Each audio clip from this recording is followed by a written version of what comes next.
Hi, everybody. Thank you for joining us tonight. My name is Chris Jagger, and I am at Baker Book House. And tonight, Dani Pettrey is joining us, and I am so excited to talk to her about her new series not new series, new book. The series has been out. This is a book 3. So, hi, Dani. Hi, Chris. How are you? I'm good. It's good to see you. Good. Yes. And as I was stumbling along there, this is a book 3 of a series. So, Yes. Really enjoyed the series. So tell us a little bit about the first one, and then we'll delve into something about the series also. Sure, absolutely. So the first one kicks off the series about a Coast Guard investigative service team that's stationed in Wilmington, North Carolina. And it features the team members, the cases they work, and the people they fall in love with. So the Killing Tide starts off with Finn Walker and Gabby Rowley. And Gabby has gotten onto a story that's put her life in danger. And her brother convinces her to come home to Wilmington where they can protect her. And her and Finn end up meeting. And the story is about their romance and relationship and working together to keep her safe. Awesome. Oh, there we go. I thought you were frozen. That was me. Oh, okay. No, that was totally me. My camera did freeze you, but that was, like I said, sorry about that. So, all good. Yeah. So, and then, so the question I actually have about this is why the Coast Guard? I think that's fascinating. Don't get me wrong, but why? I mean, everybody seems to write about all the other branches. So, yes, absolutely. Well, that's part of it. A lot of people talk about the other branches. The Coast Guard does not get talked about a whole lot. But what really turned me on to it was I was doing research for another book and another series. And I wanted to know if somebody broke maritime laws within 20 miles of our coast, who handled that, what jurisdiction. I knew the Coast Guard was involved, but it brought up the Coast Guard Investigative Service, which I knew nothing about. And I thought it was really fascinating. And I thought it would be a great way to introduce the Coast Guard and really kind of shine some light on all they do. Awesome. That is really interesting because I have to admit, I live close to Grand Haven, Michigan, which has the Coast Guard Festival and stuff. So I've always enjoyed the Coast Guard. So it just added an element I really enjoyed. So good. And I don't think a lot of us think of the Coast Guard doing that type of work. No. I thought their jurisdiction was basically Coast Guard personnel that break a military justice law. And then I read and that they handle maritime crimes committed by civilians. And the really interesting thing that I learned is that they also can be deployed foreign lands to help the commanders in certain combatant zones, which I thought was fascinating. That I agree. That is fascinating. I had no idea. Nope, I didn't either. I guess I always assumed when I've heard and I know they go by coasties and a lot of other nicknames. Yes. We talk about being foreign service. I always just assumed they went to help like the Navy. Yeah, exactly. Right. Yeah. And it's really interesting. And I love the Navy. My husband was Navy. But the interesting thing is there's a natural disaster like a hurricane, anything like that happens. The Navy has to go out to sea. Subs go out. The Navy goes out to protect their ships, to protect the subs. And the Coast Guard's the one that stays and helps anybody that's in trouble on the water. And so I thought that was pretty cool too. So yeah. Well, see, we could just learn about the Coast Guard tonight. Oh, right? New things. I mean, come on. Right. You're learning with Dani and Chris. There we go. We got a new class. So the new one, the Deadly Shallows, which I just finished. So very good. Loved it. Enjoyed it. Very intriguing.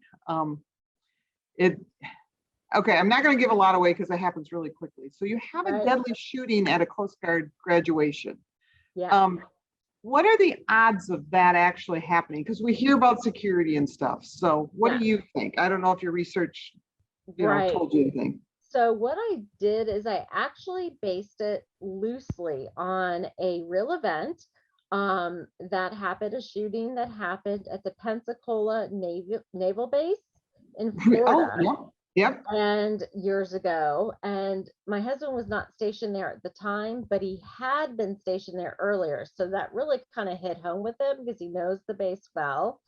And so I was thinking, what is something that could really happen that would really challenge um the characters on an emotional level, as the team, how they would go about investigating that. And just so I really kind of took from what happened, which was a very isolated incident, and it was not nearly as vast as what happened. I would be very surprised if something like that happened, but I thought it would be a good fit for the story. Interesting. So, and then I just had somebody online that asked, did you interview anybody in the Coast Guard? And I was going to ask that. So that's a great question. Yes, I did. So actually, the way I found people to interview in the Coast Guard was I asked my readers if they knew anybody in the Coast Guard. One of my readers had a son who was newly in the Coast Guard. One dad was retired Coast Guard. And then there were two others that had been in kind of varying years. So all came through my readers' recommendations and having the different stages. So somebody new, somebody retired, a couple guys in between gave me a lot of different perspectives. And so that was really, really helpful. Awesome. Oh, that's interesting too. And I love that you got, like you said, such different perspectives. Mhm. That explains some of the different perspectives in the characters, Mhm. the newbies and the ones that have been there forever. Yeah, absolutely. So yeah, that was a blessing. It really was, because I hadn't thought about it doing that. And when my readers came back and said, "Oh, my dad is retired and this and that." Oh, that would actually be really interesting to get the perspectives. And the one that was retired hadn't been in for a while, but he was telling me what it used to be like in his day. And it was fascinating stories. So I really, really enjoyed talking to him, especially. We'll have to have a historical Coast Guard book from you someday. Right. Yes, that would be interesting. That would be. Now, one of their other questions, and we kind of leapfrog here, but one of the questions from the same person was, how do you research your books? So what, Mhm. besides these, what is your research like? Sure. So I start my research online. I feel like it kind of gives me a basic overview, and I kind of dig and look for a little bit more specialty online if I'm able to. So for example, if I was looking at the FBI, I would go to their website, I would Google FBI, I would look for just recently FBI forensic services, and I would read about that. Then what I'll do is when I find kind of specifically what I really want to learn more about, I'll get books on the subjects or written by people who have done those jobs. And then I will try to find somebody that actually does that job. I really like to speak to experts or people that are in the profession. And so far, I've been really blessed to actually have a actual person that will stop and speak with me and let me interview them. And I think those first person accounts, just even if it's just something small, it just adds an extra thing to the story, I think. So that's kind of the way I research. But I love to research. It is one of my favorite things, and I've learned I have to force myself to stop and start writing the book. So I limit myself on the amount of time I will give myself to research. Um, I will usually give myself a month. I start a little earlier than when I start the story. I'll give myself a month, and then I will dive into the story. And then when I start kind of doing the revisions, I'll peek back at the research then. Now, when you're writing, okay, so say you're, I don't know how long, I'm just going to pick on a mountain. So you're 6 weeks into your writing schedule. This is where you're focused on writing. Do you ever find that you have to go back and go, oh, I need to check this? Yes, Okay. absolutely. So what I do in those cases is, so I don't get distracted and go back to like research land, and spend a lot of time. I will mark in brackets what I need to know. And then when I get all done and I read back through it before I do the next draft, I'll go in and do the research and fill in those parts. Oh, that's interesting. Oh, that's an interesting way to do that. Okay. I found it helpful because I don't get sidetracked, but it makes it clear when I need to learn more. And there's always more that comes up that I have to research. So definitely have to do that. Now, one of my favorite questions to ask, and I've heard other people ask it too, is what is one of the most unusual things you have found out in any one of your books and any of your research? And then whatever that interesting thing was, did you put it in a book? Okay, yes. So it's gonna be a weird one. That's okay. Yes. So for my book Cold Shot, which is the first book in my Chesapeake Valor series, it's really kind of funny. My editor said, what if we did, what if you did a story that had to do with Civil War reenactment and somebody really got killed in the reenactment?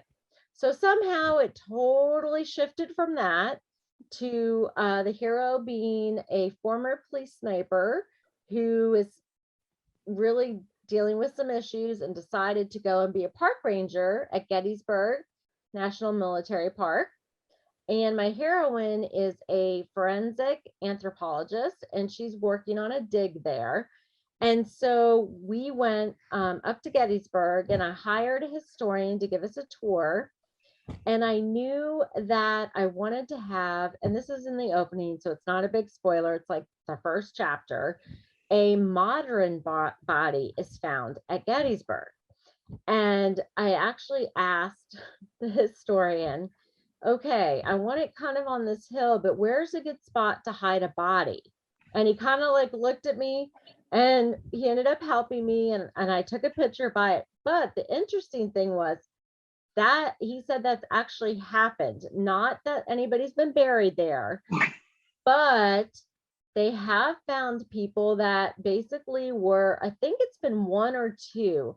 And I think one was something like the person had been drinking and they had wandered off and something happened, like an overdose, and they ended up being found on the property. And there was one other one that was found in the woods. And so, yeah, so I had no idea. And that was a very strange thing. But that had happened before, none buried. That mine was like a new thing with that. But yeah, it had happened. So who knew? Who knew? Who knew? Yeah, it makes you go to Gettysburg and think a little differently. And I have to admit that I'm glad to hear that he looked at you strangely when you asked where you could hide a dead body. Yes. He kind of choked a little bit, and he knew I was an author, but I explained it again. And so by the end, he really got into it. He's like, well, if we go up here, we look at this, and yeah. But yeah, he was a little like, so. Are you and your husband okay? Right. I know. What's happening? What are you talking about? Oh, that's awesome. I love to hear those stories when authors ask questions. There's other ones too, especially if you write murder mysteries and you ask questions like, so how do I get rid of a dead body? And yes. Yeah. Yes. Can I call the FBI? Yes. And what if I did this? How long would it take for, this to happen to the body, and, different things. And yeah, I kind of saved my search engine on, when I search things online. Oh, yeah. One of these days, somebody's going to show up at my door, like the police or the FBI, and be like, okay, what is happening here? So can we see some ID, please? Right. Yes. And my daughters get me different writing mugs. And my one daughter got me a mug that says, I promise I'm not a serial killer. I'm just a suspense writer. So that's a great one. I love it that. Is. It is. Yeah, I know. I have it. I have a coffee station in my office, and then my favorite mug's hanging up, and it's on my hook. So every morning when I make coffee, I see it. You don't use that one in public very often? Not very often. That's the one you pick up when you're, doing an interview and people are like, Exactly. "Oh." Right. Right. I do have the t-shirt though that says, be nice or I might kill you off of my next novel. That one gets some stares. I bet you every once in a while there's got to be somebody like, let's go over here. Right. I don't want this table. Right. Exactly. We need to move. Oh, that is awesome. I love those. Those are great. So at least your family knows you well. Yes, very well. Yes. Yes. So I forgot earlier because I got all these questions I was asking you all of a sudden, but you wanted to do a giveaway. Yes, I want to do 2 giveaways. So the first giveaway is going to be a copy of all 3 books of the Coastal Guardian series. So Killing Tide, Crushing Depths, and the new one, Deadly Shallows. And the second giveaway is going to be a $20 gift card to Baker Bookhouse. I'm going to win that one.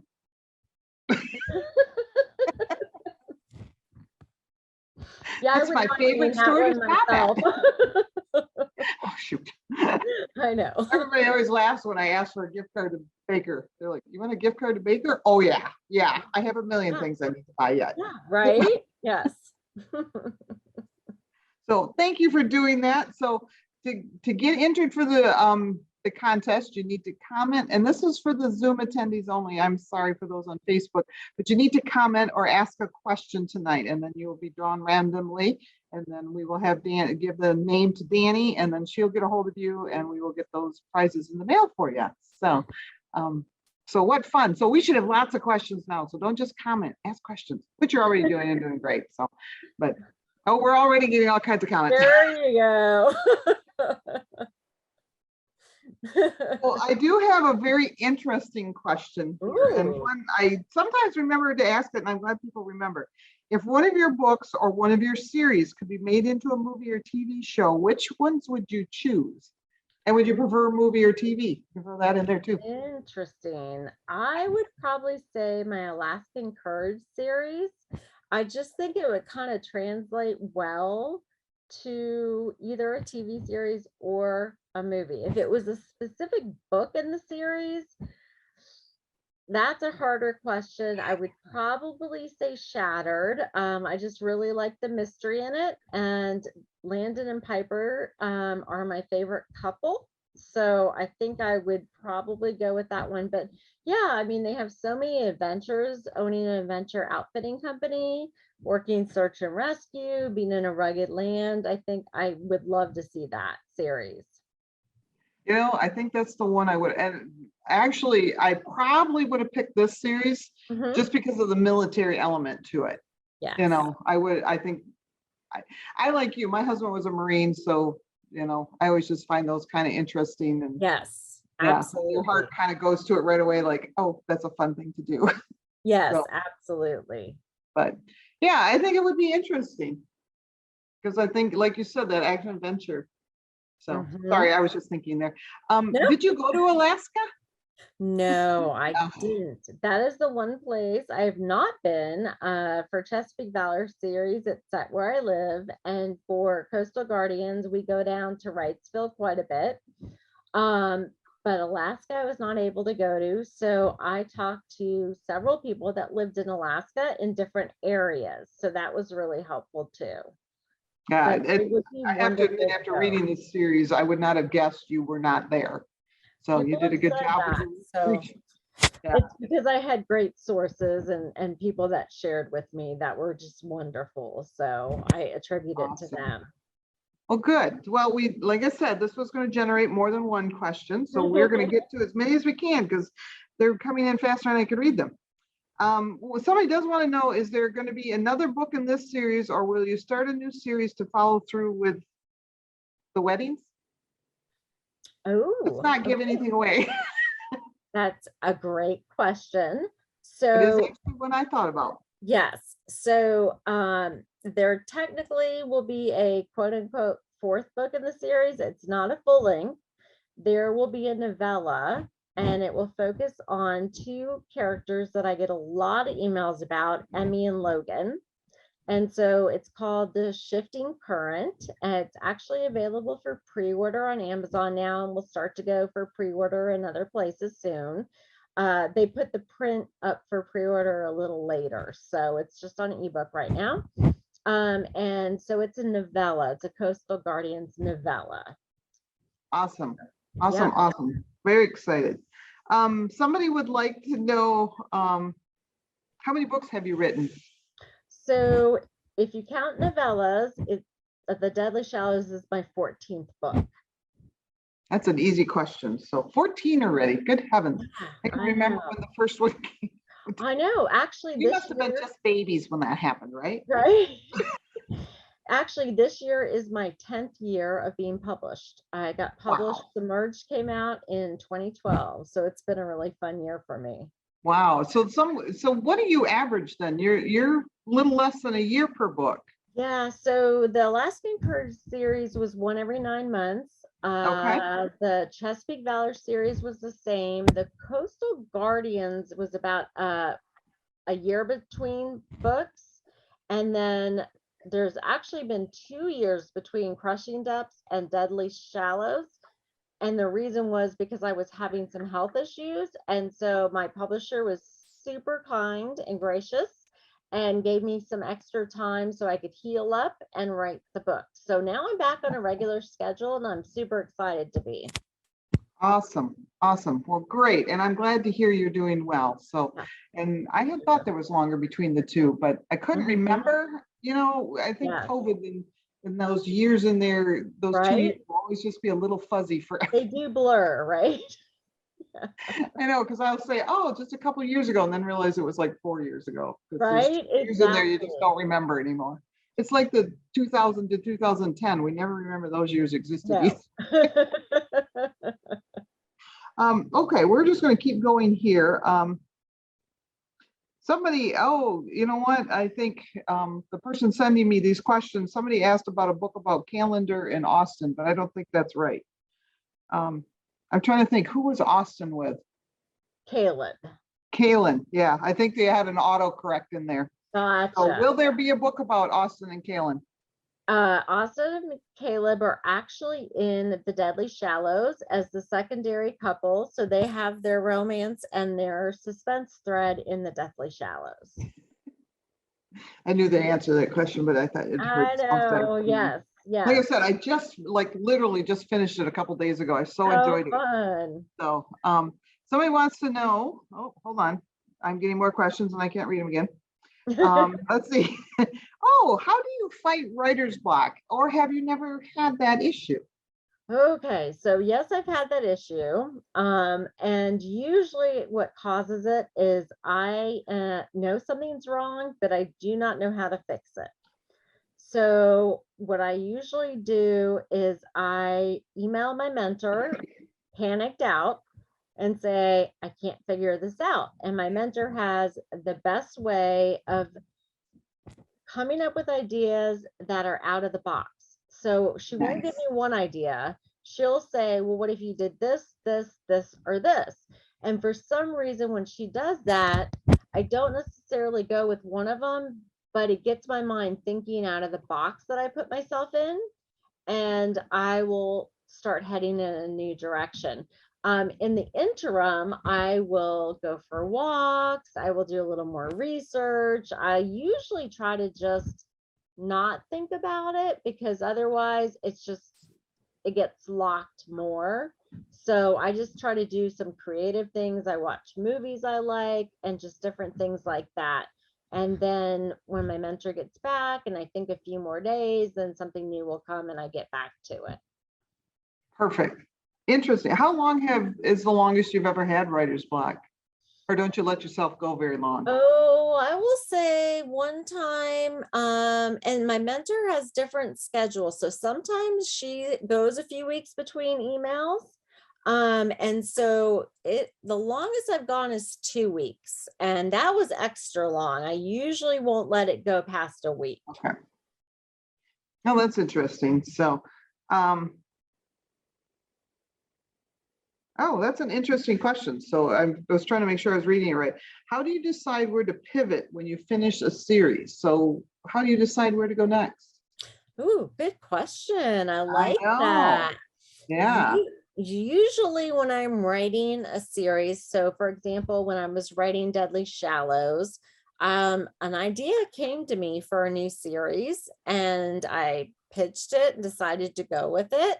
Awesome. So the ideas, honestly just pop up, and when they do, I know it's time to go to a new series, and my publisher will go for the series and be excited about it, and then I'll start writing it. So after the novella that'll follow this series, I will be starting a new 4-book series. Oh, interesting. And we usually leave this for the end, but I'm going to ask, can you talk about it yet, or is that Yeah, a little hush hush? sure. Okay. I can talk about it. I do not have a title for the first book. We're calling it book 1 right now. Very That's fancy. original. Very It good. is. It's very original. The series is called Jeopardy Falls, and it's about a family of private investigators. And they live, this is going to be different. They live in Tucson, Arizona. Oh, And interesting. never done a setting outside of coastal areas. So it's Yeah. pretty different. Yep. But I'm very excited about it. I love Tucson. It's beautiful. Isn't it? It's one of those places where I love to visit, but I am definitely a green plant person. After a Yeah. while, it's like, yeah, I need to go home. Yeah. I was raised in Northern Virginia, but when I was 14, my mom and I moved to Albuquerque to be Oh, near our interesting. family. And I lived there for 7 years till my husband and I got married. And then he's from Baltimore. We met in New Mexico, crazy enough. And we moved back to the East Coast. But part of wanting to write something in the Southwest came from my time in Albuquerque and just that culture. And we spent a lot of time traveling in Arizona. And so that's why we went with Arizona. Interesting. So Mhm. sadly, you won't be able to travel there, but No, I will probably go back to Albuquerque at some point in okay. time. My uncle and cousins are still, well, my uncle Oh, and one interesting. cousin is still there. And my one editor actually lives in between Phoenix and Tucson. So we're talking about a Okay. research trip out there. Oh, that would be awesome. I know. I'm so Wonderful. excited. Yeah. Huh. It's, you know what? I'm now jealous, but we'll do it. Next time you go to No, Alaska, then let me you're know. right. Go to that Yeah, one. no, Tucson in the winter sounds pretty good. Yeah, no kidding. That's the only time to go. It's Right. really hot. I know. So I wants to know if you're a pantser or a plotter. That's Ooh, always a good good question question. too. So up through Deadly Shallows, I've been a diehard pantser. However, it's gotten to the point where I have to write more and more and more drafts, and it's kind of becoming counterproductive. So I decided to go a new direction with the novella and with the first book in the new series. And so I kind of, not drawing wise, but I call it storyboarding Yep. the story. And instead of drawing the images, because I do like stick figures and potato people still, I use visual images. Yeah, Carrie Stewart Parks calls it visual plotting, and I think that's pretty close. I don't do as in-depth plotting, but I will use images that tie to kind of like a card of what I'm writing out for each kind of main area, and I view them as like stepping stones, so they don't cover everything, but they keep me on track. And a friend had actually shared another author had called the mountaintops. And so you Oh, yeah. have a path where you can see these mountaintops you're going to stay on, but you have the fun of going through the valley where anything can happen. So love that. So that's what I've been doing. I love that. That's an interesting thing. So, Yeah. oh, somebody wants to know where your favorite spot in Maryland is to read. Ooh, favorite spot to read. That is a great question. There's actually, this is gonna sound weird, but there's actually a Christian camp not far from my house, about 15 minutes away. They have homeschool classes, they have teen Bible studies, they have all these things. And my daughters growing up went to homeschool gym, then they went to the Bible studies, then they volunteered with the summer youth camps. And it's actually how my oldest daughter met her husband. But they have this beautiful hill and this big tree. And I haven't been back since my kids grew up because I thought that might be a little strange just going over there by myself. But it was just the best place to read. I'd put a blanket out and I'd sit under the tree and the breeze would come by and I'd love to read. The other place is the beach. The beach is my happy place. And so when I go to the beach, I bring a bunch of books and I enjoy them very much while I'm there. Me too. I always, and anybody asks me that But too. that's not Maryland necessarily. So that's Yeah, why I brought up the one that's closer. We're not gonna fuss that because it can be the ocean and it can be the beach on a lake. So Exactly. there's water there. It's perfect. That's true. If there's water, it's good. So somebody wants to know, and again, like I said, we're kind of going all over the place, but that's all right. Do you That's have, great. so they want to know if you have an idea going into the story, and I love this question, it makes me giggle. How many dead bodies are going to pile up, or do they just basically happen periodically? They just show up when they show up. I usually know who the first victim's going to be. And I don't know if there's going to be more or how many there are going to be, or with Deadly Shallows, I knew it was going to be more given what happens on the base. Had no idea how many. I kind of changed it around. I don't really know what the total body count will be. Yeah, this is awesome. I love that question. Whoever asked it, thank you. I know. That was great. That is a great question. And then somebody wants to know where you come up with your characters' names.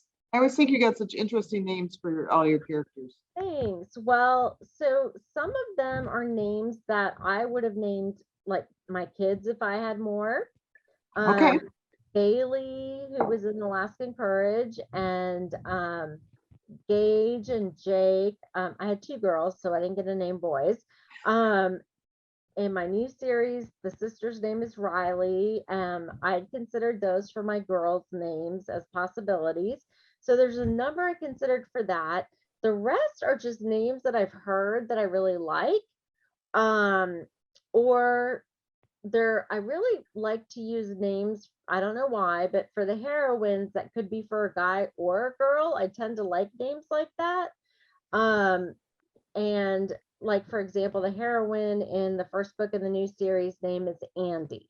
And so, you don't hear that a lot. There's an actress named Andie MacDowell. So it there is another lady but I tend to like those. And the guys' names not all of them, tend to be a little more traditional. And then every now and then I throw a different one in there, like Reese or Finn, or, So yeah, I tend to, actually, it was very funny when I came up with the names for one of the series. I can't remember which series it was, but my editor took and made a multiple choice quiz for the whole marketing and editorial team at Bethany House to see, it was Chesapeake Valor, I think, to see if they could guess if each name was a guy or a girl. And like, they got less than half right. And I was like, but they still let me go with the names. So yeah, my work here is done. Thank you. Right. I was like, well, you had fun. I have to admit, I had a hard time keeping Kaylin and Austin correct. Yes. Because Austin, and she would be talking, and then I'd be going, oh, that's right, she's a girl. Yeah, I tend to do that. I don't know why, but I do. I kind of like it. And it makes you pay attention to what is being said and done, because it's like, okay, I got to remember this, so I have to pay attention, which is kind of nice when you're reading, because and we were talking about this earlier. I have a tendency to fall asleep when I'm reading sometimes. So yes, and then you open the book and it's like 5 pages later, and I'm like, I have no idea what's going on. Same with audiobooks. I fall asleep to them and I wake up and I'm like, all right, 5 chapters went by. I remember like 2 sentences. So yep. And there's nothing against the author. It's probably a fantastic book, but every once in a while it's like, this isn't where I was. I know that. Right. So I just got a whole slew of questions, so I'm going to ask them to you because they have to do with the same things. There's somebody asking, who is your favorite couple? Who is your favorite characters and who is your favorite hero?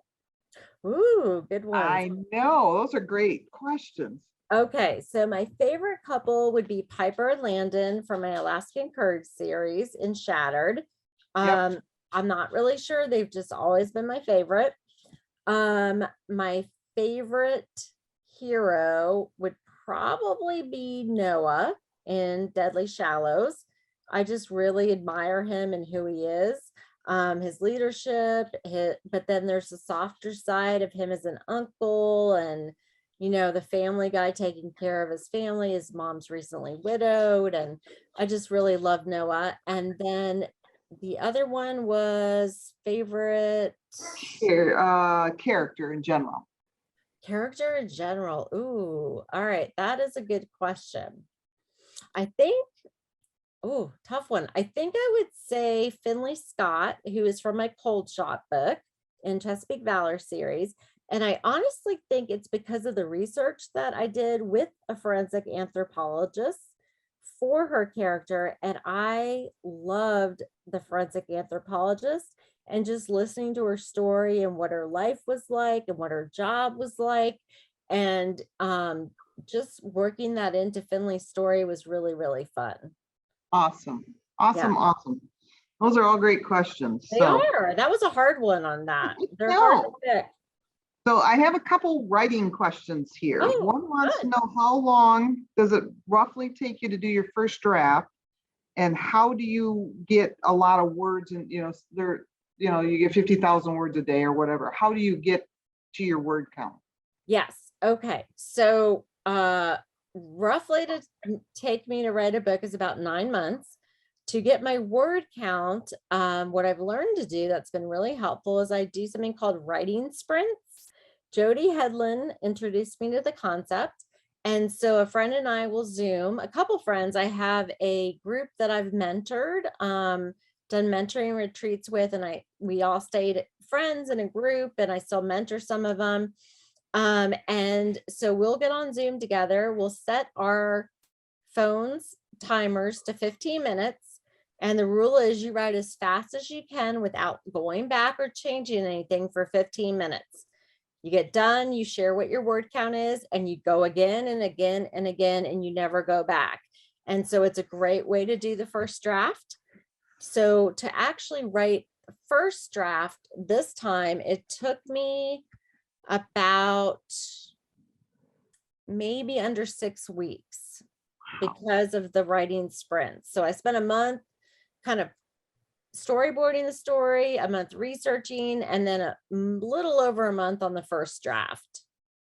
Interesting. And then I'm going to jump a couple questions. So everybody that's sending them in, don't worry, I'm going to go back because there's another one I really like, but we're doing the research here.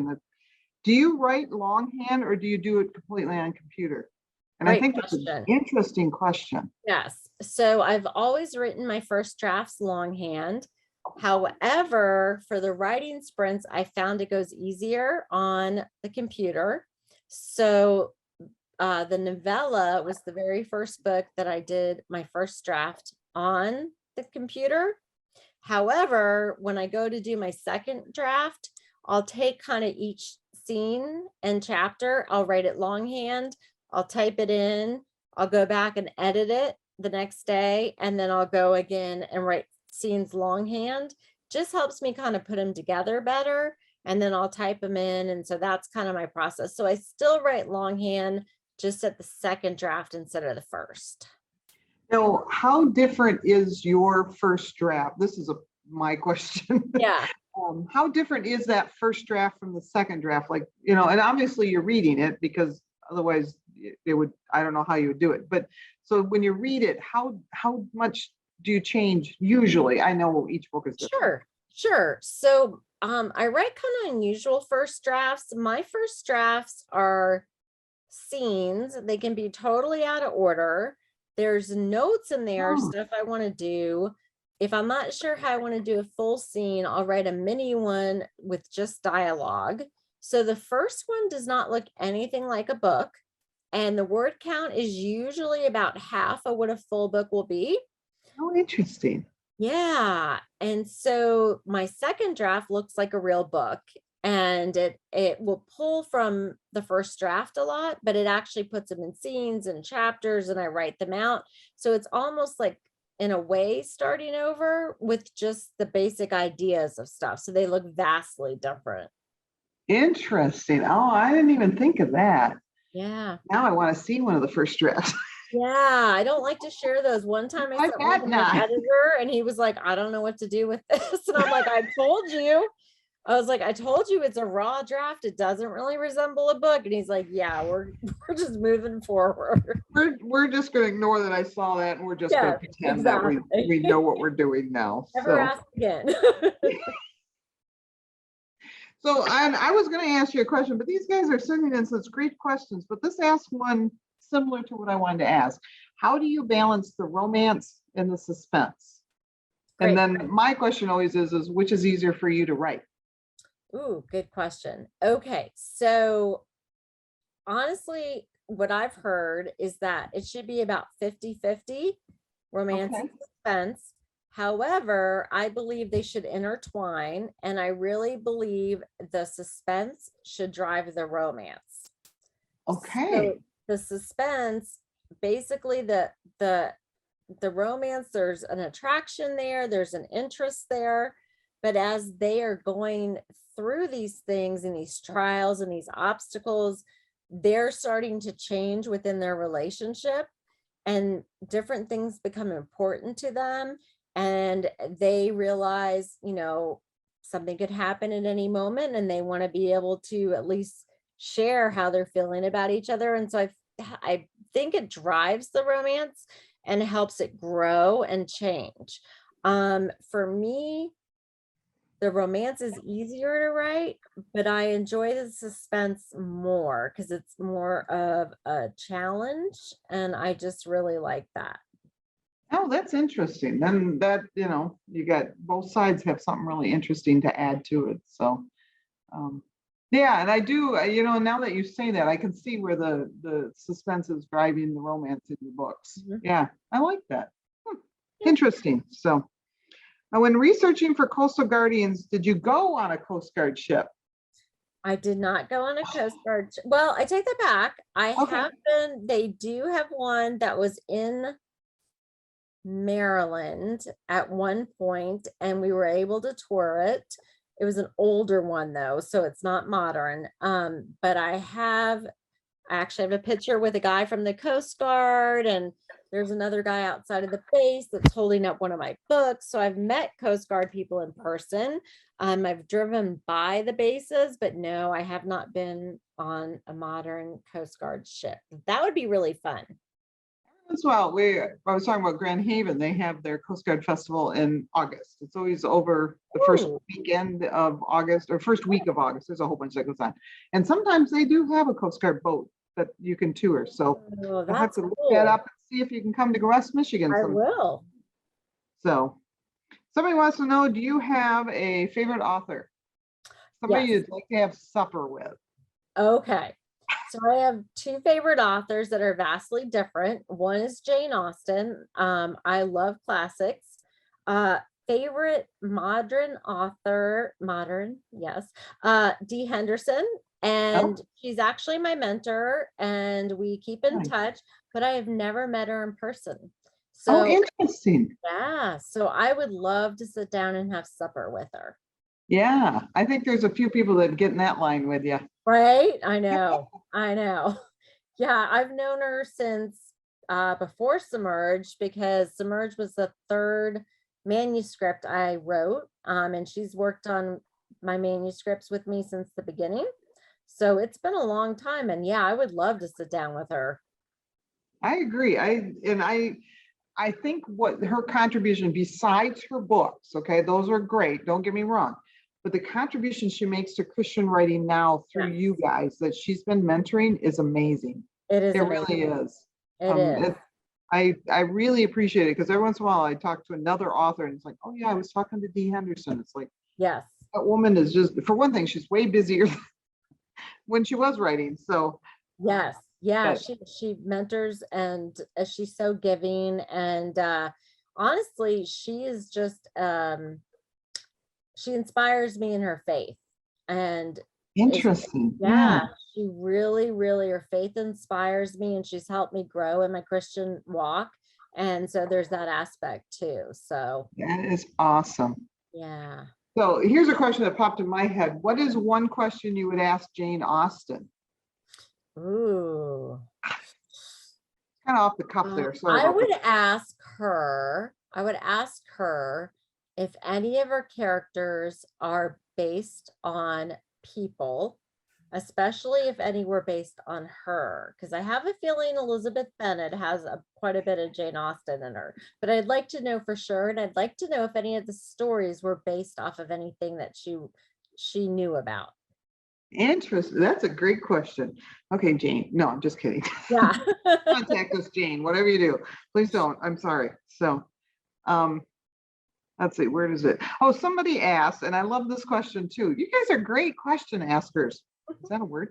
How do you keep track of all your ideas? Your imagination must run wild, and I wonder how you record them so you can get them, so you can get back to them. Great question. I actually use the notes feature on my phone. And if I have an idea, I write it down in the notes feature. And then when I am starting a new book or a new series or thinking of one, I'll go through the notes and see what I have and see if something is going to come up. Awesome. Awesome. So where is one of the weirdest places you were when you had an idea come to you? Oh, wow. That's a good question. Oh, my goodness. I would honestly have to really, really think about that. I normally think of ideas when my husband and I are traveling and I'm in the car. I don't know, for some reason, I just love to daydream in the car. When I'm daydreaming, a lot of stories come to me.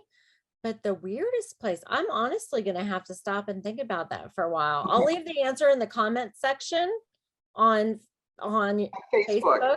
Yeah. Okay. I'll go. I'll make That's sure a I go great look. question. I love that. Well, good. So it's just, like I said, I warned you ahead of time. I just, things come. No, it is a great It's gotta come question. out. Yeah, no, I'm sure there is a weird place because I get ideas in weird places, or I go to, research things in strange places, but I'll have to think on that. I love that question. Well, good. Thank you. Let's see. Which characters correspond to your family members' personalities? That sounds like a Ooh, sibling or somebody. yes, that's a good If they one. got killed off in a book. Yeah, right. No.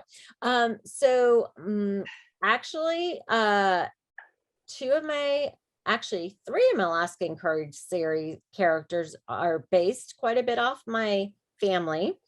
Kaden has a lot of qualities of my oldest daughter. Nice. Piper has a lot of qualities of my younger daughter. And several, actually, Gage from Alaskan Courage has a lot of my husband in him. And then Noah from Deadly Shallows also has a lot of my husband in him. You know, that's so funny you say that, because I kept reading that when I was reading Noah, and I'm like, I wonder if this is what her husband is like. Yeah, there's a lot in there that, yeah, he's got Gage's sense of humor, but he's got a lot of Noah's qualities. So, yeah. Interesting. Yep. Interesting. It just, that cracks me up that's what I was thinking. So that is funny. I like that that's what you were thinking. That's cool. You have to tell him I know who he is now. Never met Right? him. What surprised you most in your writing? Oh, goodness. A lot of times I'll just be writing and a character will, because I'll just go and a character will say something. I'm like, wow, I never saw her saying that. Or a character will have something in her past. For example, in Deadly Shallows, I won't give anything away, but Austin has something in her past and Caleb does too. And I had no plans for either of those things happening. And when I wrote what happened with Austin, I sat back and I went, I did not see that coming. Totally surprised me. I have to admit that that always cracks me up when you guys say that, because I know you all have different styles of writing. I get that, but it's just, it's still like, what do you mean you didn't know that was going to happen? Yeah, yep. They just take on a life of their own sometimes, a lot of the time. Yeah, isn't that the truth? Which makes them fun to read. Do you know your endings when you get started? I mean, maybe the romance would be different, but like the suspense, do you know how? No, not at all. Nope, nope. Interesting. There's actually been some books where I'll have written a synopsis because my publisher needs one.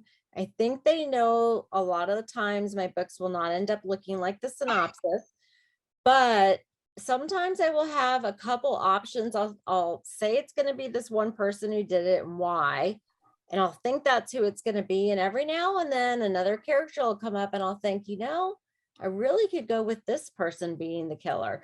I usually stick with the one that is planned, not always, but usually. But no, I don't plan my endings. And I will get all the way to at least my second, sometimes my third draft before I will write the last quarter of the book. Really? Oh, that's I like to interesting. make sure the story's in place and I know where things are at, and then I know where the ending's going to go. Well, I'll have to read your, I do not read books over, because once I know the ending, it's very difficult for me to read it again. But the next time I read one of your books, I'll have to keep that in mind, because yeah, that's really interesting. So now here's somebody that is admitting who they are. Tony Shiloh would like to know Yay, if you could Tony, team up. hi. Yeah, that's what I said. If you could team up with and co-author with anybody, who would you like to do that with? Co-author. Well, I have done the novella series with Dee and Lynette and twice, and that was the biggest honor and I loved it. But to co-author, I would probably still say Dee. I really would love to do that. I mean, she's a fabulous writer. Actually, the first time I actually knew Christian fiction existed, a friend of mine gave me The Protector from the O'Malley series as a birthday gift, and that's how I found Christian fiction. Isn't that fun? And it really helped grow my faith a lot. It just really, really did. So yeah, that would be a big honor to be able to co-author. There you go. And that's a good question too. So somebody wants to know what your favorite Jane Austen book is. Pride and Prejudice, with Emma being a close second. Okay. Emma's pretty good. I'm not a huge Jane Austen fan, but I know it's one of my faults. I understand. So I know, yeah, I don't know how that happens, but I don't either. I'm sorry. I've tried. This is a big rabbit trail. I have tried reading them as I every 10 years. I'm like, okay, now I really am an adult. I'm gonna like this book. Oh, I don't like this book yet. Not, you know what? Not for everybody. There's not a single book that's for everybody other than the Bible, right? Yep, I agree completely. And thank you for understanding. I have tried counseling too. We'll work on you. We'll work on you. Pray for me. So if you could write any other genre besides romantic suspense, what would you write? I would write YA. It would still be YA with romance, and it would probably at least have, if it's not as intense as suspense, it would at least have a mystery angle to it. So it's still kind of the same genre, but YA. Interesting. Okay, well, there you go. We always need more YA books. I love YA. I read YA, and so that I actually have a couple ideas. They're kind of in my note section of my phone, but who knows, one day you never know. So you know what, you are exactly right. So okay, I'm sorry. Have you ever dreamed at night about any of your characters? Yes, absolutely. And honestly, that's another way for me to break writer's block. If I can't figure something out, I will go take a nap. And a lot of times by the time I wake up, because I was thinking about it kind of subconsciously, I will wake up and go, ooh, that's a good idea. So that is one other way for writer's block to pass. Awesome. Awesome. Awesome. So, well, oh, wow, that hour went really fast. I know. I was thinking Holy that too. I cow. looked at the clock and went, whoa, how did that happen? I guess you guys are lucky it's not 8:30. Right? I know.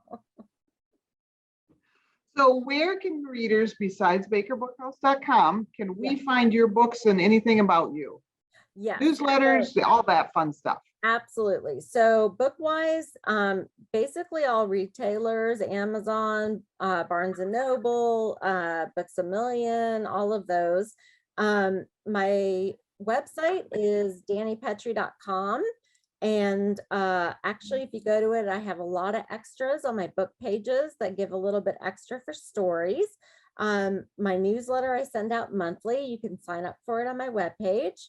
I'm on Facebook, Dani Pettrey, and on Instagram as @author Dani Pettrey. Awesome, awesome, awesome.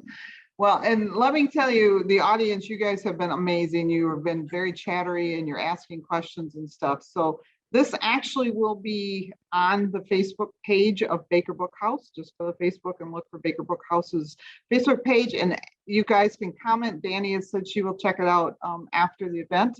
And so if you want to keep chattering, that's a good place to go. So you guys have been awesome. Thank you both, all of you, for joining us tonight.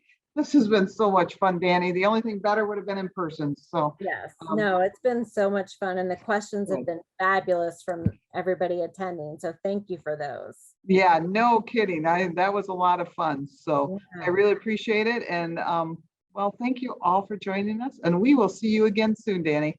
All right. Bye. Good night. Good night.